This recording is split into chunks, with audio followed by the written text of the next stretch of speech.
Baiklah anak-anak semuanya, pada pagi hari ini ya, sesuai dengan jadwal adalah pelajaran agama Hindu. Seperti biasa, sebelum pembelajaran ini dimulai, marilah kita bersama-sama mengaturkan puja dan puji syukur ya, Angayu Bagil kehadapan Ide Sang Hyang Diwasa dengan mengaturkan pangan jalimat. Om Swastiastu.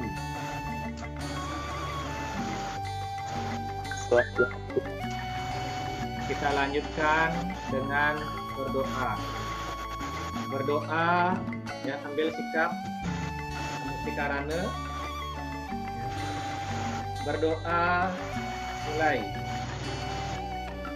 Om Guru Brahma, Guru Wisnu, Guru Dewa Maheswara, Guru Saksat Param Brahma, Tasmai Sri Gurawe Namah. Doa.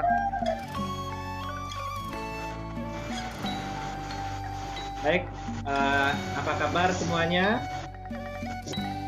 Baik. Baik. Baik semuanya ya. Sehat-sehat. Sehat semuanya. Sehat. Senang sekali ya rasanya bisa berjumpa dengan kalian dan semuanya dalam keadaan yang sehat ya. Semuanya juga kita lihat kayak orang baru bangun ini ya. Ya, baiklah anak-anak, kita tahu ya di masa pandemi ini kita harus senantiasa menjaga kesehatan ya, dan ingat protokol kesehatan yang dianjurkan oleh pemerintah. Yang pertama apa? Senantiasa cuci tangan, pakai masker ya, kemudian mencuci tangan, hanya Jarak. dan menjaga jarak. Nah, di samping itu kita juga senantiasa harus ya, mengkonsumsi makanan yang bergizi, yang sehat, serta rajin berolahraga. Nana, seperti biasa, sebelum pembelajaran dimulai, tadi Bapak sudah mengirimkan link untuk kalian mengisi absensi secara mandiri. Kalian sudah absen tadi? Sudah melakukan absensi? Sudah ya. Baik, kita mulai saja pembelajarannya ya.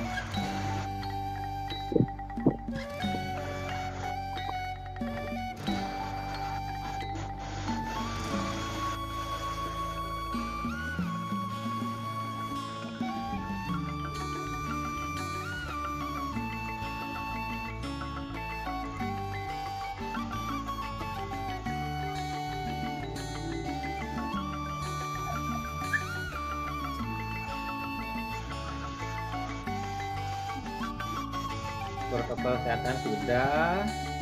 Nah, anak-anak, Bapak memiliki satu tayangan video untuk menambah semangat belajar kalian. Ya, silakan di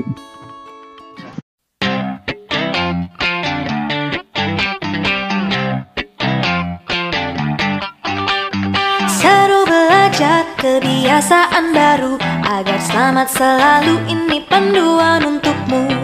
Mau berangkat cek suhu tubuh dulu, pakai masker selalu. Yo oh oh ayo ayo.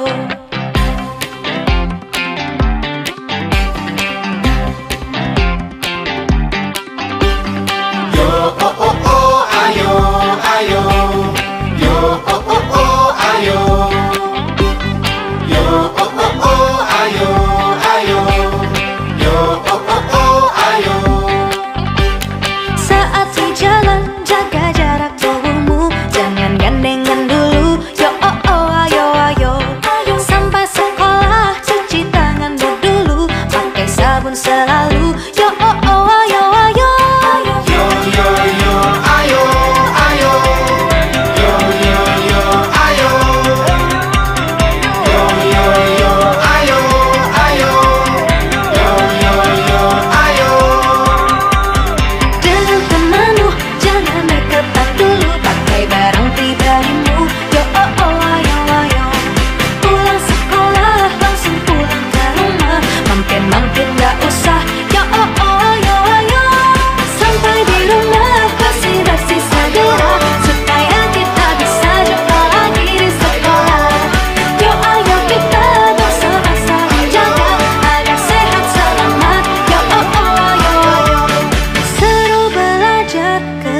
kebiasaan baru, agar selamat selalu itu panduan untukmu.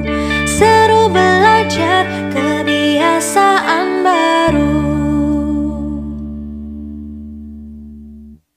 Sampai dengan 8A ya. Nanti untuk materi dan soal pengetahuan maupun keterampilan bisa kalian dapatkan dengan mengunjungi classroom kalian masing-masing ya.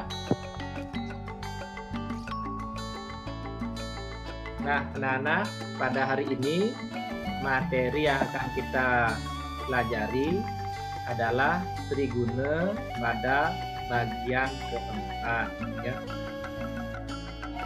Ada beberapa hal yang perlu Bapak sampaikan dalam pembelajaran ini. Yang pertama adalah standar kompetensi ya. Yang pertama, menghayati ajaran triguna dalam mengharmoniskan kehidupan beragama. Yang kedua, hargai seseorang yang dapat mengharmoniskan diri dari ajaran triguna. Yang ketiga, mengetahui konsep triguna dalam kehidupan. Dan yang keempat, menyajikan konsep triguna dalam kehidupan. Nah, itu adalah standar kompetensinya.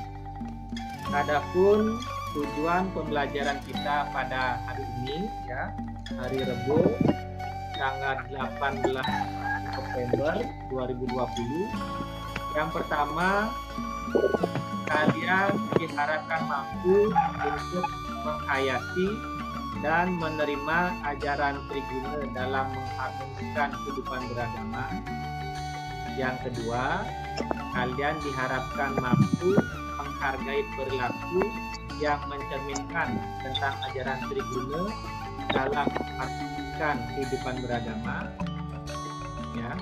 Kemudian yang ketiga, mengumpulkan ya, kalian diharapkan mampu mengumpulkan berita terkini terkait contoh triguna. Dan yang keempat, kalian diharapkan mampu untuk menentukan berita terkini terkait dengan triguna. Hal lainnya yang perlu Bapak sampaikan juga ya, yang pertama, dalam pembelajaran ini Bapak menggunakan pendekatan saintifik ya, dengan model discovery learning. Langkah-langkah pembelajaran kita ya, yang pertama adalah pemberian rangsangan atau simulasi. Yang kedua, mengidentifikasi masalah. Yang ketiga, pengumpulan data. Yang keempat, pengolahan data. Yang kelima, pembuktian. Dan yang keenam adalah menyimpulkan atau decision.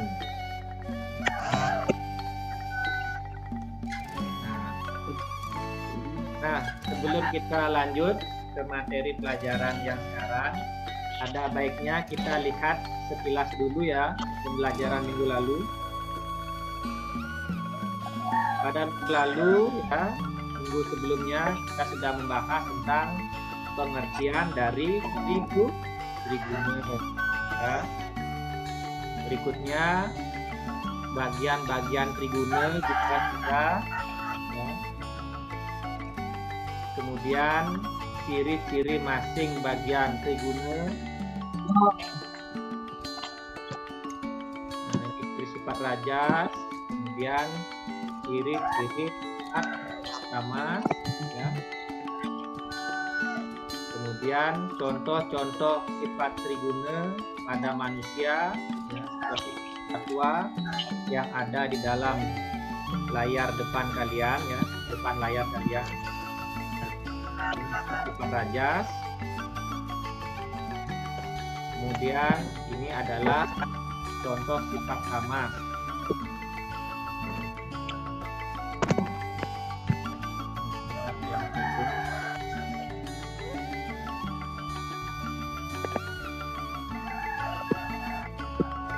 Nah, pengaruh triguna pada manusia juga sudah Bapak sampaikan ya pada pertemuan minggu lalu. Kemudian sloka-sloka terkait triguna juga ya sudah Bapak sampaikan.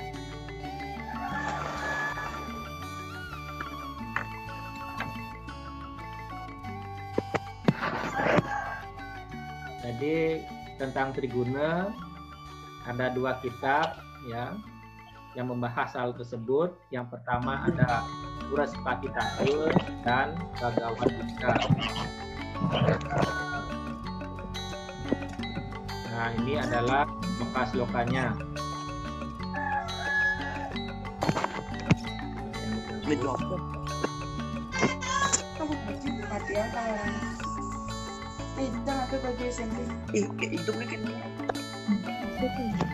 Ya, mikrofonnya yang masih aktif di off-kan dulu. Ya, ini Bhagavad Gita bab 14 sloka 5. Ya. Sudah juga Bapak sampaikan pada pertemuan minggu lalu. Kemudian tokoh-tokoh dalam Ramayana yang mencerminkan sifat triguna, ya. Mana yang rajas, mana yang tamas, dan mana tokoh yang rajas. Ya.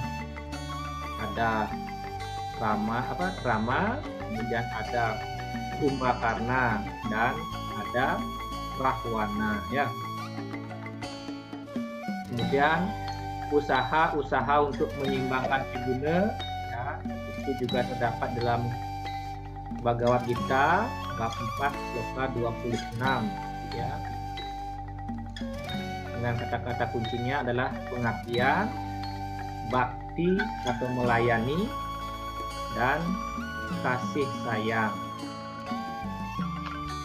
Nah, ini adalah gambaran umumnya ya, bentuk-bentuk dari usaha menyeimbangkan triguna lewat kegiatan-kegiatan positif yang didasari kasih sayang, rasa bakti atau melayani, ya, dan jiwa pengabdian. Nah, pembahasan hari ini, anak-anak, kalian tentunya pernah mendengar, membaca, dan menonton berita lewat media ya, baik media cetak maupun elektronik. Nah, coba Bapak minta perwakilan dari kalian ya, kira-kira berita apa saja yang pernah kalian dapatkan. Coba Gong Gede Bagus Wiswa, kelompoknya Gong Gede Bagus. Ya, Pak. Berita apa saja yang pernah kamu dapatkan? Tentang kejadian, Pak. Kejadian alam. Kejadian alam, ya bagus. Kayak gempa gitu. Ya. Kemudian coba yang lain sekarang, kelompoknya yang lain.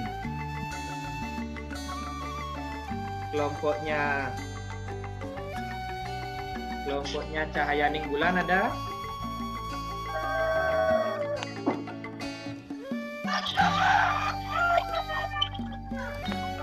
Kelompoknya Cahaya Ning Bulan.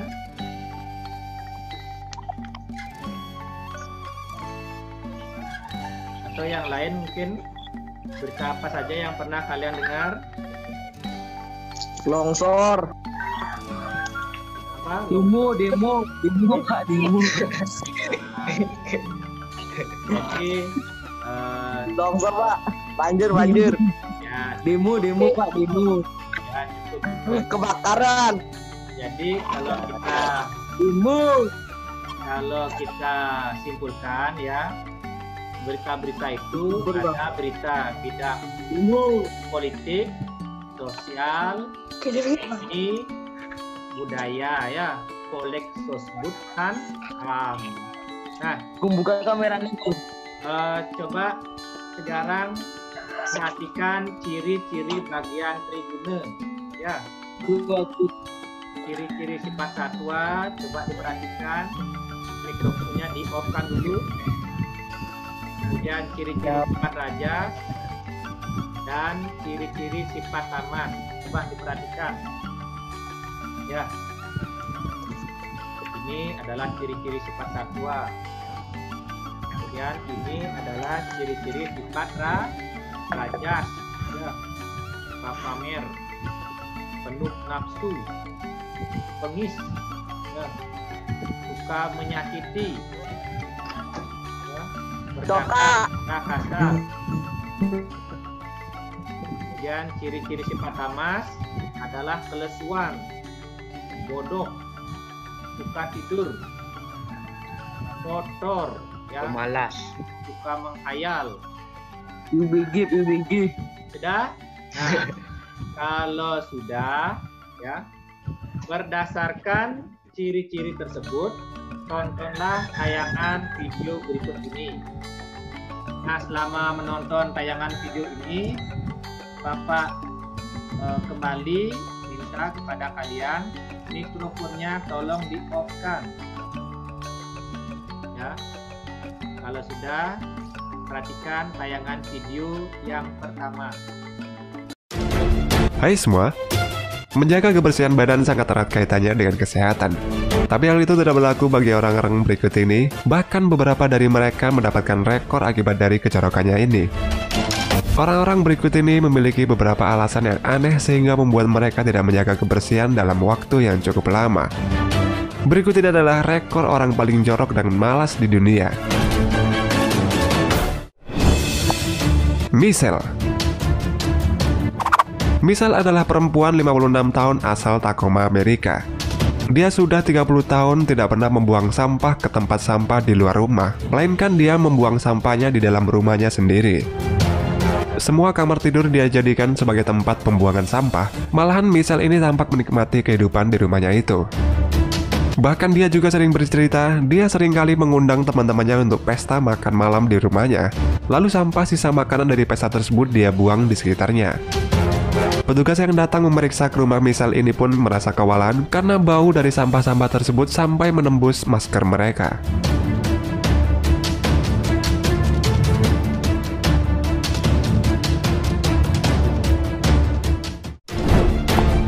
Trinette Robinson. Gadis belia asal Bristol, Connecticut, Amerika Serikat ini tidak sempat mencuci sepatunya selama 11 tahun, tapi dia masih menggunakannya. Karena hasil mempertahankan kejorokannya tersebut, dia berhasil memenangkan kontes yang diselenggarakan oleh Odor Eater Rotten Sneaker untuk sepatu terbau.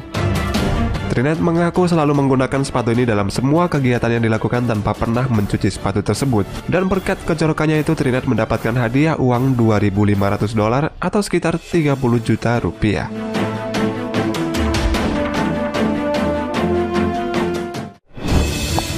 Tran Van Hai.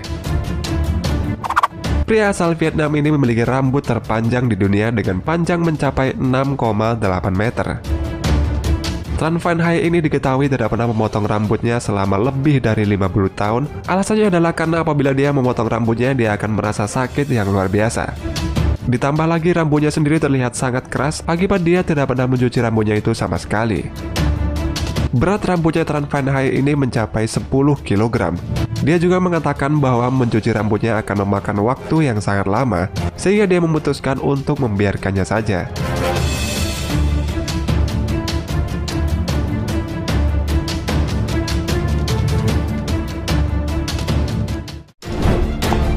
Pria bernama Jay. Pria asal Inggris yang bernama Jay ini tidak pernah menyikat giginya semenjak 20 tahun yang lalu. Tapi akhirnya dia malu karena melihat giginya yang buruk. Akhirnya dia memutuskan untuk menemui dokter gigi. Kata dokter yang memeriksa Jay tersebut, giginya sudah terkontaminasi oleh bakteri dan terjadilah pembusukan gigi. Cara satu-satunya untuk memastikan giginya sehat adalah dengan operasi gigi, yang mana akan menggantikan gigi lamanya dengan yang baru.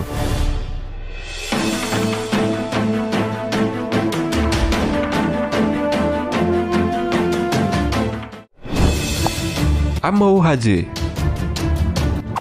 Kakek yang bernama Amou Haji dari Iran ini sudah tidak mandi selama 60 tahun lebih dengan alasan bahwa jika dia mandi maka dia akan terkena penyakit.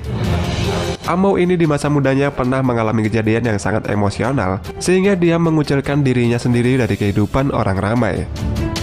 Makanan favorit Amau adalah daging busuk dan binatang. Dia akan marah jika orang menawarinya makanan atau minuman bersih. Dia juga suka tinggal di dua tempat.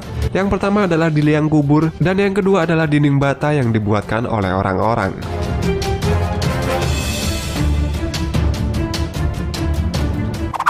Oke teman-teman, thanks sudah nonton video ini. Jangan lupa komen, like, dan share. Dan bagi yang belum subscribe, silahkan tekan tombol subscribe-nya agar tidak ketinggalan video menarik lainnya.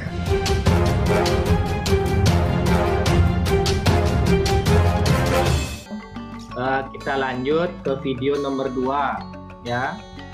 Ingat Ya.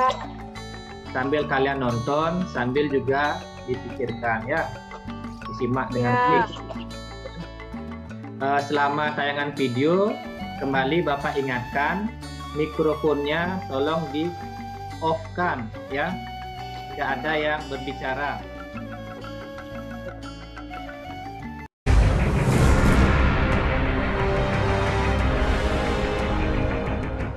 Sementara itu, setelah lama tak terdengar kabar beritanya, nama konglomerat asal desa Bedono, Semarang, Jawa Tengah, Pujiono Cahyo Widianto alias Syekh Puji, kembali hebohkan publik.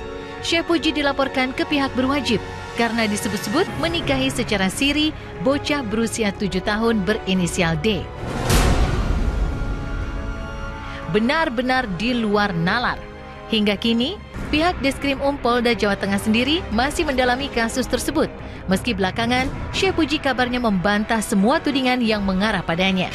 Di sisi lain, kabar pernikahan Syekh Puji dengan bocah berusia 7 tahun tentu saja membuat Seto Mulyadi meradang. Ketua Lembaga Perlindungan Anak Indonesia itu pun akhirnya turut angkat bicara. Apalagi pada waktu tahun 2008 yang lalu itu kan 12 tahun. Ini lebih muda lagi 7 tahun. Dan mohon kami juga minta kepada aparat kepolisian di Polda Jawa Tengah untuk mengusut tuntas kasus ini. Dan kemudian sementara ini kami sudah koordinasi dengan Mabes Polri untuk ikut memantau, mengawal, dan memberikan penguatan kepada kepolisian di Polda Jawa Tengah untuk bisa melakukan tindakan-tindakan yang cukup tegas. Dalam Undang-Undang Perlindungan Anak, itu kan tidak boleh mengikat usia anak, apalagi 7 tahun. Yang pasti, kalau betul-betul terjadi pernikahan, ya kita mendorong pelanggaran terhadap Undang-Undang Perlindungan Anak. Karena beberapa tahun yang lalu, oknum ini juga akan pernah melakukan itu.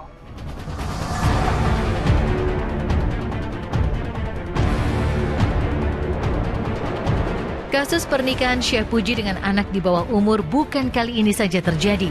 Publik pun tentu masih ingat, pada 2008 silam, ia pernah menikahi Lutfiana Ulfa yang saat itu masih berusia 12 tahun. Karena hal tersebut, Syekh Puji pun divonis 4 tahun penjara oleh Majelis Hakim Pengadilan Negeri Semarang. Bak mengulang kisah lamanya, kini Syekh Puji pun kembali tersangkut kasus serupa. Lantas, akankah ia kembali digiring ke dalam penjara? Kalau saya di dalam tahanan sel polisi sudah pengalaman 98, tanya Pak Yon Daryono itu 7 hari 7 malam. Jangan besok itu hanya pemanggilan, langsung masukkan sel aja, saya siap. Kalau merasa bersalah, masukkan aja, buktikan. Iya, memang kami sempat juga datang, sempat juga berdialog, bahkan juga dengan keluarga dan sebagainya. Jadi kami juga intinya mengingatkan bahwa dalam hal ini mohon suatu lembaga perkawinan adalah lembaga yang sakral, yang tetap dihormati, yang tetap ada aturan-aturannya. Jadi mohon jangan sekedar pelampiasan atau pemuasan hawa nafsu belaka. Jadi ini yang sebetulnya juga sudah kami sampaikan dan juga selalu mengedepankan kepentingan terbaik bagi anak. Dan kami juga memohon kepada semua orang tua ikut melindungi putra-putrinya terhadap berbagai tindak kekerasan, termasuk juga kekerasan seksual atas nama apapun juga. Menurut saya, kalau terjadi betul-betul dianggap sebagai tadi ya menikahi, tapi di situ juga ada hubungan ada seperti suami istri seperti itu. Nah itu yang betul-betul bisa dikenai jerat. Tapi sekali lagi kita lihat pihak kepolisian itu menggunakan pasal apa untuk dikenai oleh si pelaku? Dan sepulang dari umroh, kami semakin dekat lagi dan saya semakin ngerasa kok ini jodoh saya semakin mantap. Kan video yang nomor 2. Sudah. Nah, ya. Nah, sekarang kita lanjut ke video nomor 3.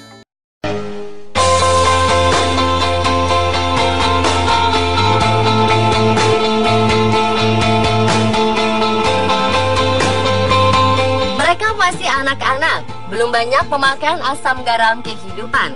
Tapi saat kita mengetahui sepak terjang mulia anak-anak berikut, kita pasti akan terenyuh. Apa yang dilakukan anak-anak ini sungguh mulia, bahkan tak disangka mereka bisa melakukannya. Ada yang rela melakukan aksi sosial bagi teman yang sakit parah, lalu bagi orang yang tidak mereka kenal, bahkan rela melawan kejahatan demi ribuan anak yang menderita perbudakan. Seperti apakah aksi luar biasa atas nama kemanusiaan yang dilakukan bocah-bocah itu? Pemirsa, berikut 7 anak berhati mulia versi on the spot.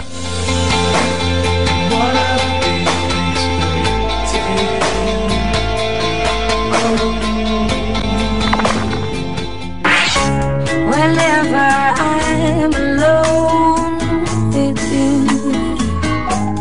Tak ada seorang pun yang ingin diejek atau direndahkan. Tapi bocah laki-laki berusia 8 tahun ini justru rela dihina teman-temannya karena memanjangkan rambutnya selama 2 tahun. Aksinya itu bukan tindakan iseng belaka, melainkan demi menolong anak-anak penderita kanker. 2 tahun lalu, Christian McVillamy melihat sebuah iklan di televisi untuk rumah sakit anak St. Jude. Bocah asal Melbourne ini kemudian memutuskan untuk melakukan sesuatu demi meringankan beban orang-orang seumurannya yang tak beruntung. Christian lalu memanjangkan rambut selama 2 tahun. Ia memotong rambutnya setelah mencapai panjang sekitar 25 cm. Untuk mencapai tujuannya, Christian mendonasikan 4 ikat rambutnya itu ke lembaga amal Children with Hair Loss yang berbasis di Michigan. Lembaga itu memang menawarkan rambut gratis untuk anak-anak yang telah kehilangan rambut mereka akibat perawatan medis, mulai dari korban luka bakar sampai penderita kanker. Selama 2 tahun memanjangkan rambut, Christian McVillamy mengalami banyak sekali kritik, bahkan intimidasi, mulai dari teman-teman yang memanggilnya gadis, sampai pelatih dan kerabat yang menyuruhnya untuk memotong rambut dengan menawari sejumlah uang. Atas aksi mulia itu, sang ibu Gianna berbangga atas aksi sang putra. You make me feel like She grew up in Southern California. Tubuhnya yang mungil dan usianya masih 10 tahun ternyata tidak menghalangi Vivian Hart untuk dinobatkan sebagai satu dari 50 dermawan paling berpengaruh di Amerika. Bahkan Mei 2014, Vivian ikut memberikan suara dalam sidang di Perserikatan Bangsa-Bangsa. Vivian memang hanya penjual limun, namun dari hasil berjualan limun tersebut, ia menyumbangkan uang untuk membantu anak-anak kecil yang menjadi korban perbudakan. Vivian merasa tergugah setelah ia melihat foto tentang 2 anak laki-laki di Nepal yang hidup dalam perbudakan. Gadis kecil itu terkejut karena di zaman modern seperti sekarang masih ada perbudakan. Karena itulah ia tidak mau hanya tinggal diam. Di tengah cibiran orang-orang yang meragukannya mampu berbuat hal besar karena fisiknya yang kecil, Vivian tak mundur. Kemajuan usaha jualan limunnya pun berkembang pesat. Dari hanya berjualan di atas lapak yang sangat kecil, lama-lama makin besar.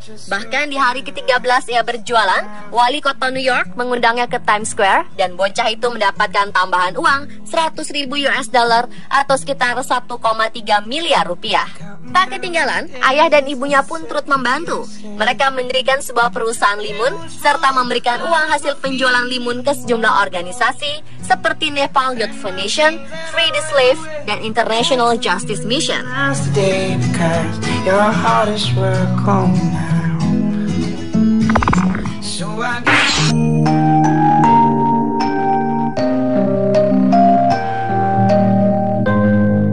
Selanjutnya adalah aksi seorang bocah bernama Zack Bonner. Sebenarnya, aksi sosial Zack telah ia lakukan sejak usia 6 tahun, seperti mengumpulkan puluhan galon air untuk tetangga-tetangganya saat badai Charlie menerjang Florida pada 2005. Tak sampai di situ, pada 2007, Zack memulai gerakan AMA untuk membantu anak-anak gelandangan yang ia sebut My House to the White House. Demi tujuan mulianya itu, pada 2010 ia berjalan kaki sejauh 280 mil atau sekitar 448 km dari Tampa ke Tallahassee. Kemudian Zack berjalan lagi 250 mil atau sekitar 400 km dari Tallahassee ke Atlanta, Georgia. Yang terakhir, ia berjalan kaki sejauh 668 mil atau sekitar 1000 km dari Atlanta ke Washington DC. Atas aksi itu, sampai-sampai penyanyi kondang Elton John terkesan, lalu menyumbangkan $25.000 atau sekitar 250 juta rupiah. Yang mengharukan, di tengah perjalanan menuju Washington DC, sang nenek meninggal dunia. Zack sempat menghadapi dilema, pulang atau melanjutkan perjalanan aksi sosialnya. Namun ia memutuskan melanjutkan perjalanan. Untuk menghargai keputusan Zack, sebuah pawai pun digelar warga.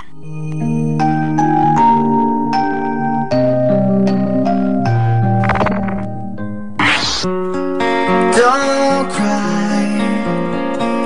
Open up your eyes. Berikutnya adalah Abby Miller, musisi yang masih berusia 12 tahun namun telah banyak menarik perhatian dunia. Setiap hari Abby bernyanyi dan bermain gitar di jalanan, terutama di depan stasiun Washington, bahkan saat musim dingin. Abby meletakkan beberapa ember di kakinya sebagai wadah agar orang-orang meletakkan uang. Hebatnya, Abby berusaha mengumpulkan uang bukan untuk dirinya sendiri, tapi untuk seorang temannya yaitu Taylor Love, bocah berusia 4 tahun. Taylor Love menderita neuroblastoma, salah satu jenis kanker saraf. Sayangnya, teman Abby itu ternyata membutuhkan banyak biaya untuk pengobatannya, namun tidak mampu. Karena itulah, walau usia mereka berbeda jauh, tapi Abby Miller tetap tergerak untuk membantu Taylor Love.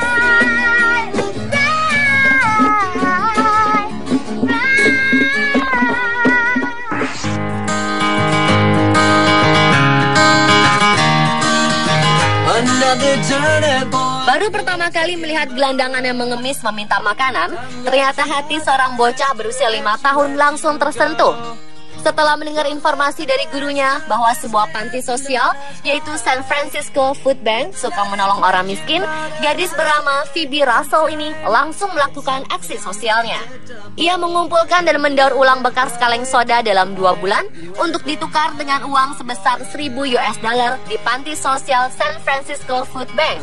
Atas dasar tekad yang besar, Phoebe menghubungi keluarga dan teman-teman untuk membantunya.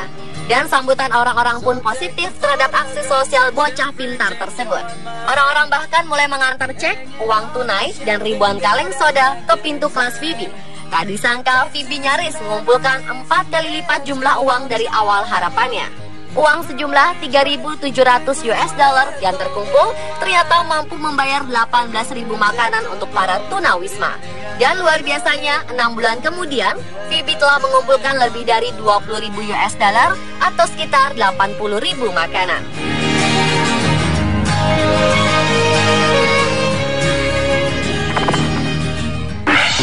You can tell Gail if she comes that I'm famous now for all these. Aksi kakak beradik asal Massachusetts, Amerika Serikat ini tak kalah luar biasa. Saat masih berusia 12 dan 13 tahun beberapa tahun lalu, keduanya tersentuh ketika mengetahui bahwa tagihan telepon seorang keluarga tentara mencapai $8.000 dari berita pagi di televisi. Hal itu disebabkan tentara tersebut terus berusaha menelpon keluarganya saat dia tengah bertugas di Irak. Brittany dan Robbie Berquist kemudian membawa $21 dari hasil celengan mereka untuk membuka rekening bank. Mereka ingin menabung dan membantu prajurit itu. Karena terkesan, para manajer bank lalu memberikan uang tambahan bagi rekening Brittany dan Robbie. Selain itu, kakak beradik tersebut juga mengadakan aksi cuci mobil untuk mencoba membantu tentara yang mereka lihat di TV. Tak sampai di situ, mereka juga mengumpulkan dan mendaur ulang ponsel bekas. Hingga kini mencapai lebih dari 10 juta ponsel. Lalu mereka juga mengumpulkan dana untuk membeli 12.000 kartu panggilan internasional prabayar setiap minggu untuk tentara yang ditempatkan di seluruh dunia agar para tentara bisa terus menghubungi keluarga mereka.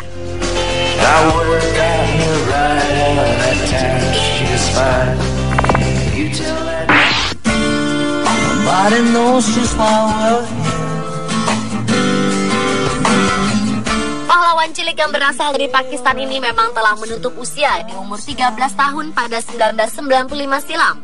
Namun aksi heroik dan semangatnya tetap hidup dan terus dikenang. Berkat Iqbal Masih, lebih dari 3.000 anak di bawah umur dapat terbebas dari perbudakan. Berawal saat Iqbal masih berusia 4 tahun, ia dijual oleh ayahnya sendiri untuk menjadi budak dengan harga $12 Amerika atau setara dengan Rp120.000 saat itu. Iqbal dijual kepada seorang juragan pembuat karpet yang kemudian memperbudaknya. Di Pakistan, 7,5 juta orang dari 20 juta buruh adalah anak-anak dan lebih dari 500.000 buruh anak-anak seperti Iqbal bekerja di industri karpet. Di usianya yang masih 4 tahun, Iqbal sudah dipaksa bekerja selama 12 jam untuk membuat karpet. Hebatnya, pada usia 10 tahun, Iqbal berhasil melarikan diri dari perbudakan itu. Bocah itu pun segera mencari pertolongan dan akhirnya bergabung dengan Front Pembebasan Buruh Pakistan. Melalui gerakan inilah, Iqbal akhirnya dapat membebaskan lebih dari 3.000 anak yang bernasib sama dengan dirinya.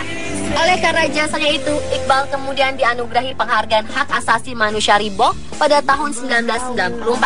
Namun ironisnya, pada 1995, Iqbal dibunuh oleh mafia karpet atas aksi pembebasan perbudakan anak yang telah dilakukannya.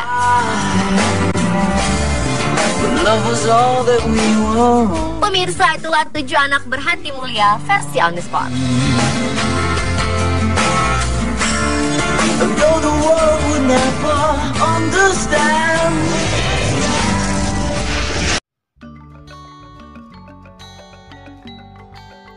Nah, anak-anak, tadi kita sudah sama-sama menonton 3 tayangan video ya. Jadi video yang Bapak tayangkan tadi sesungguhnya ada makna dari tayangan video tersebut. Nah, kira-kira menurut kalian ya, hal-hal penting apa saja yang ditemukan dalam tayangan video tadi? Coba kira-kira siapa yang bisa menjawab? Kira-kira apa saja hal-hal penting yang ditemukan? Saya, Pak. Ya, Dinda.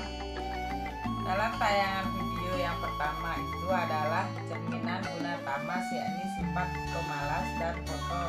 Iya, terus? Kalau kita kotor maka akan merugikan diri sendiri dan juga lingkungan sekitar kita karena bisa menjadi sarang bagi kuman dan menyebabkan penyakit. Iya. Video yang kedua ialah cerminan guna rajas, yakni sifat penuh nafsu.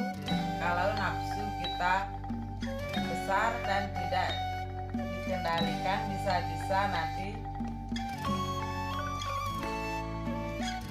berurusan dengan polisi.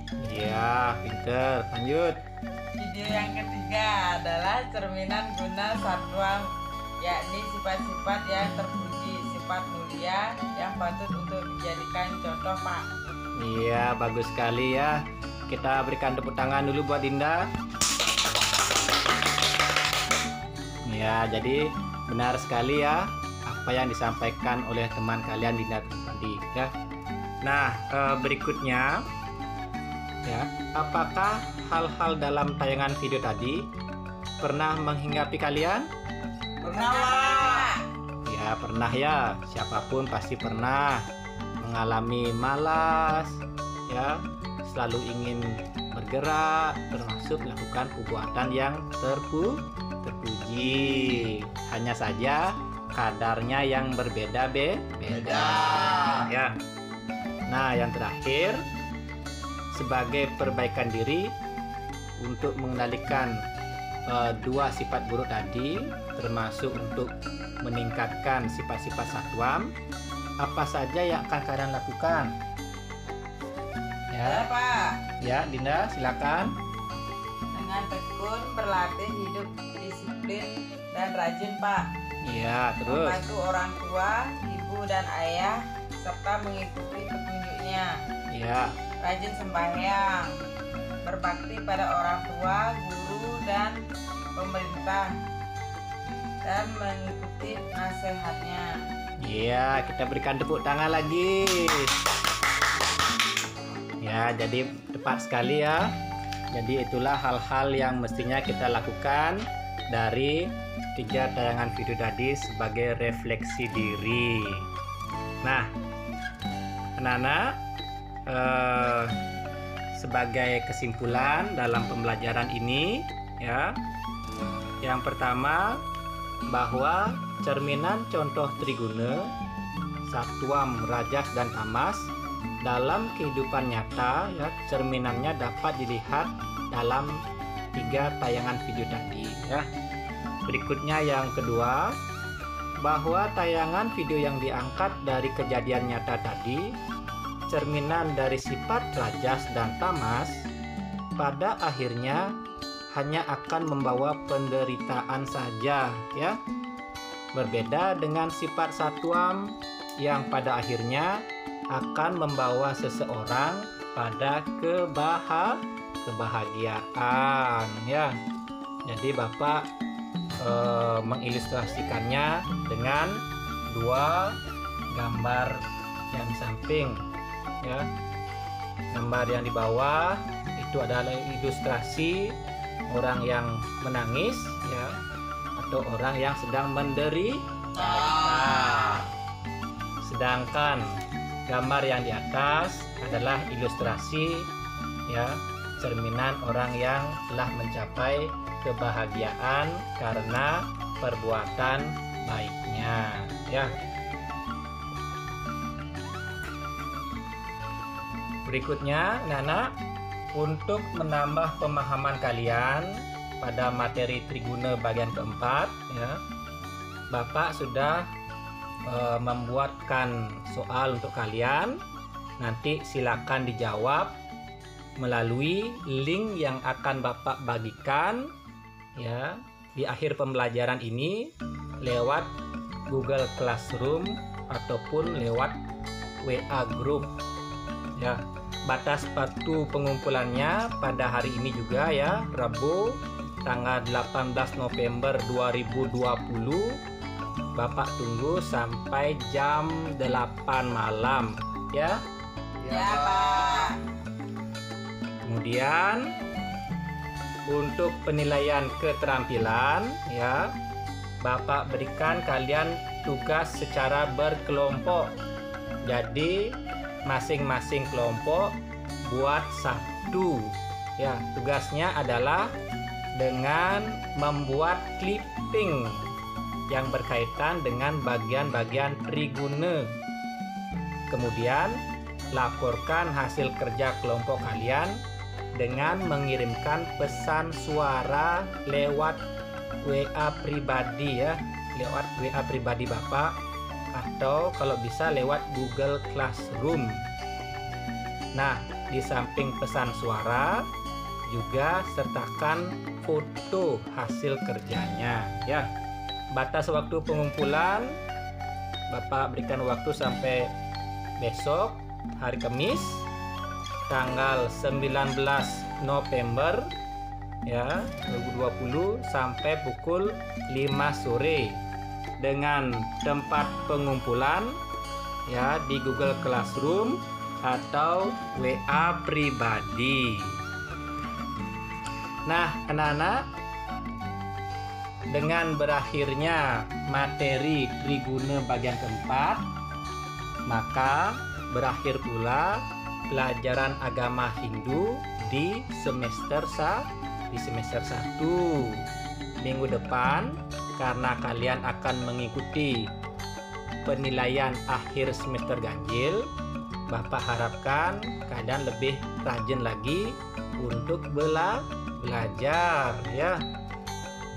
Jadi apa-apa yang disampaikan oleh guru itu dipelajari, di samping kalian belajar juga secara mandiri, ya, mencari berbagai materi yang Bapak ajarkan lewat internet atau sumber relevan lainnya. Bentar, ya. Nah, ulang, ya. Jadi demikianlah pembelajaran kita pada siang hari ini, ya.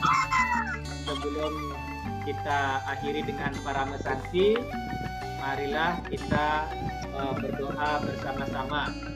Ambil sikap Pamusi karana.